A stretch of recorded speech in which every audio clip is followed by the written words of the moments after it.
Hello and welcome back to day 3 of 7 days of Halloween. My name is Monica and I'm so glad that you can join me here at TaylorMade Cards for You. Yesterday we created a layered card using ephemera, and today we're going to create another layered card, but we're going to create our own background this time using distress inks, some stencils, and some distress paint. The technique that I'm showing you currently is an oldie but a goodie.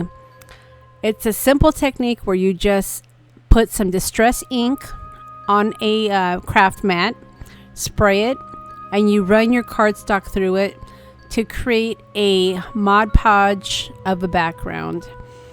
Your card will warp a little bit because you are working with water, but it's easily fixed with your heating tool. Now I like to heat the front and the back of my card to help with the warping. And once I've actually finished drying the card, I do like to cut it down with a die using my Big Shot. That does seem to help with the warping as well. The stencil I'm working with is from Artplorations and it's called Art Splatters. It is the perfect stencil to create a bloody background. The distress ink I'm using is called Fired Brick, and again this is the perfect color for a bloody background. Now if you don't have this color, you can also use a distress ink pad, but I find that the paint really is the closest look for my blood background. So this stencil has some larger openings, as you can see. And I find that the paint dauber actually works very well. If I were to use my distress ink along with a blending tool, my blending tool might get caught underneath the stencil and move it a bit. Whereas with the distress paint, I'm able to just dab the color onto my cardstock. Dictionary pages and old books are great for background. They're thin paper and they easily tear. I'm also working with some principles from Victoria Designs, who is a company that has vintage inspired principles for Halloween, steampunk, and several other occasions.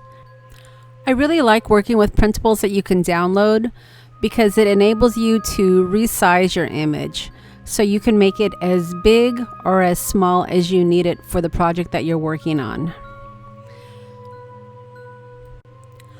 Now, just as I did yesterday, I will be working with the collage medium to adhere my ephemera down to my cardstock. Today I've chosen to work with the matte collage medium because I didn't want to use the vintage collage medium, which would distort my background. Also, I knew that I was going to be coming in with a distress crayon, which would actually control where the brown tones on my card would show up. I didn't want to change the color of the background. I only wanted to add some brown tones around the actual dictionary page, just to age that part of the card.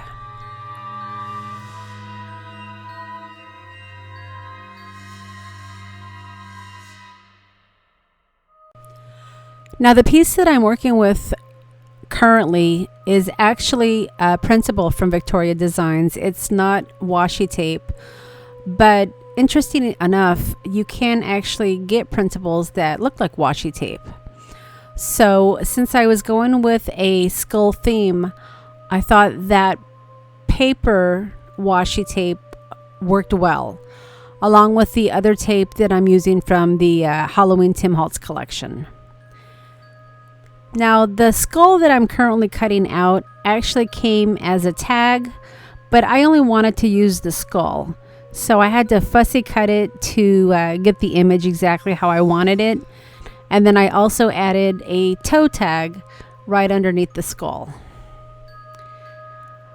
The Halloween sentiment actually is one that I created using PicMonkey. The actual bloody background, again, is another principle from Victoria Design, and using PicMonkey, I was able to add the sentiment onto that card background, and I will provide the links for you at the end of the video.